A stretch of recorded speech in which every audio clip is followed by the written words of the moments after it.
Hey everyone. Okay, I only have a couple minutes before I have to leave for work, so I wanted to get out this review of course, Crown Jewel, which was last night, and there's a lot to talk about. I'm going to talk about some of the things that I was like, about first, and then we'll move into the bigger ones. First one that was kind of about was Seth Rollins' match. It was good. They did great in it. I loved all the different stomps and the different high spots and all that. And they were really, really good going back and forth and making you believe Seth was going to win. Liked Seth winning. But I just don't totally buy into that whole storyline. And I feel like Seth's kind of lost a little bit in storylines right now, just coming back. So it was okay. It did what I had to do. I'm hoping it's the end of the story, but they kind of made it sound like it wasn't. So curious to see where it goes next. But if there's something in the storyline that I have like missed about why they're so, I don't know. I just feel like I'm missing something. Like, why do they hate each other so much? I know about like Seth being taken out. I know all that. But I just feel like there has to be something deeper about like why he took Seth out in the first place that I think I am missing in the storyline that would help me get more invested in it. So if you know it, share it with your girl. Women's tag team match. Again, what I will say about that match is Chelsea Green shines and takes over everything she is in. All her spots were amazing. They were the things I still remember this morning when I think back on that match, were her spots. So yay for Chelsea, because she is just like a star that needs to shine brightly. And curious to see, I'm still waiting for like Jade and Bianca to break up. And even in commentary a little bit, they were kind of like planting some seeds about that. If you notice when they were coming out, talking about how they're not really a tag team, how they're two individuals that work together. So curious to see what will come after that. Also, the LA Knight triple with Carmelo and Andrade. Happy LA Knight retain. I still feel like he's kind of just lost in a lot of this. They put the bell on because he was so over. He is still over. But I feel like since then he hasn't had much of a storyline, and I'm curious to see where they're going to go next. I feel like him and Seth are in this really odd place right now. And curious to see what will happen next for them. All right.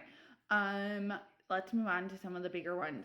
Kevin Owens, Randy Orton was what we wanted, what we were imagining this to be.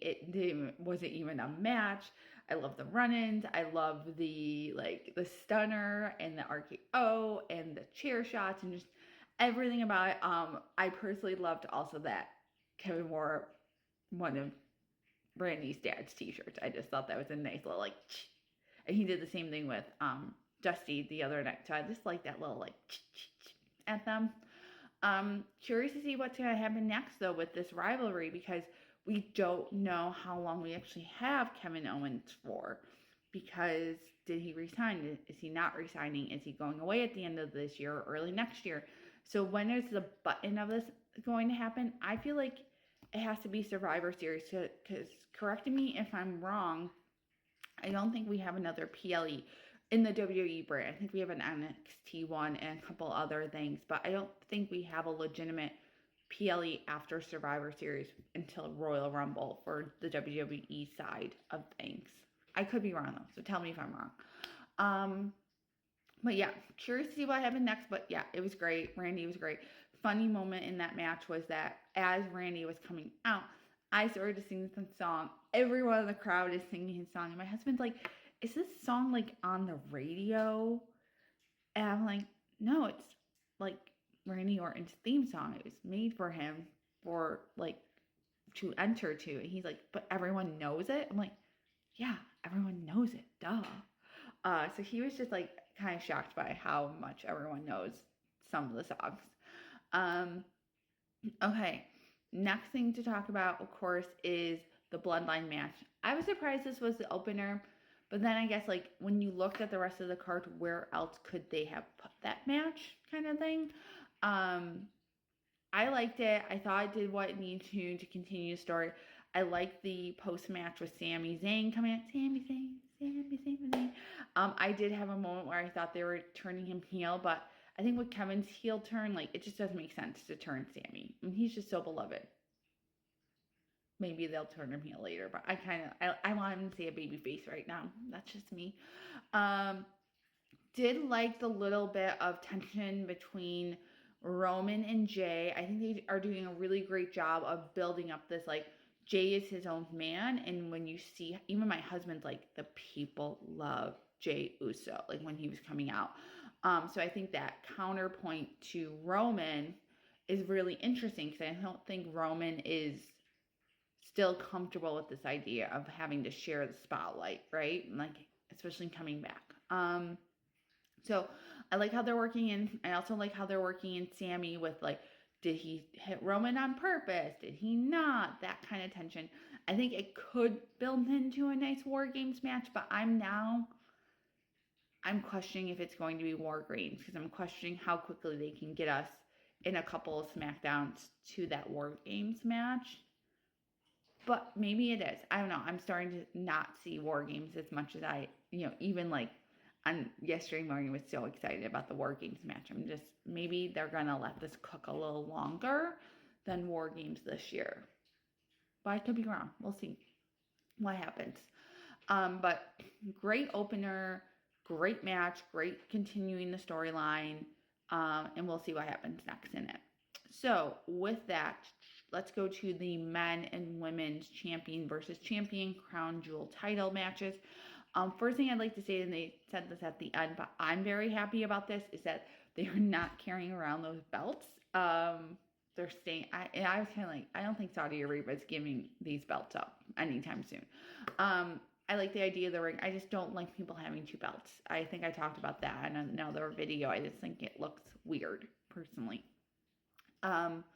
With that, though, the women's match, like, I don't like either of them that much, but I was kind of like, seriously, we're letting Liv Morgan win again. I liked all the, like, interference. I like the stuff with Tiff. I like, I feel like Rodriguez did hit her moves that well. I don't know, and my feelings on her.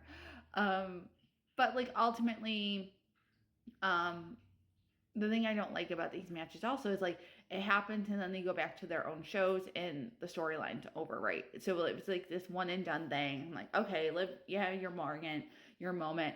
And now what? Because they announced that Rhea Ripley's off TV for a while. So I'm kind of like, where are we going? I'm a little like, where we're going. I'm a little concerned about where we're going with the women's division in this area. Specifically with the Liv Morgan on Raw situation. Maybe not so much with SmackDown, even though, like, what's Nia? I feel like they made Nia so indestructible. In my mind, maybe they had to beat her here to make her remind people she could get beat. The men's one, Gunther and Cody. Great match. I liked it. Really bummed that Cody didn't totally get the totally connect for his finisher. But I like the mixing in of submissions, of the sleeper holds, that kind of stuff. I feel like we haven't seen them as much. I think that's something Gunther brings in, and it was kind of nice. And, like, Cody was a amateur wrestler in high school, so I like a little bit more grappling when we get to see from him too, because I feel like it reminds people of stuff that they don't remember about Cody and, like, how good he was. With that, though, I thought the match was good. I thought they had lots of, like, back and forth. There's a lot of times when we weren't sure Cody was going to win. There's a lot of times we weren't sure about Gunther. And I like that. I feel like overall it was a really good match. And I like the ending. So the one thing about the ending, like, I don't know, I'm not everyone has feelings about the Saudi Arabia thing in WWE, okay? But the guy in the ring next to Cody, who's like, every time Cody holds up the belt, it's just like, hold on. Even when Cody holds up just the WWE championship, the guy's still, like, holding on to it, like, I paid for this. I laughed a little bit at that, quite honestly, but cute moment. Happy for Cody. Think it was the right decision to elevate him a little bit more, but I think the match did a good job for Gunther too. So I was happy all around. All right, with that, I think we are good. There's so much more to talk about, but I have to get to work. So let me know your thoughts. Let's talk in the comments, and I'll see y'all soon. Bye.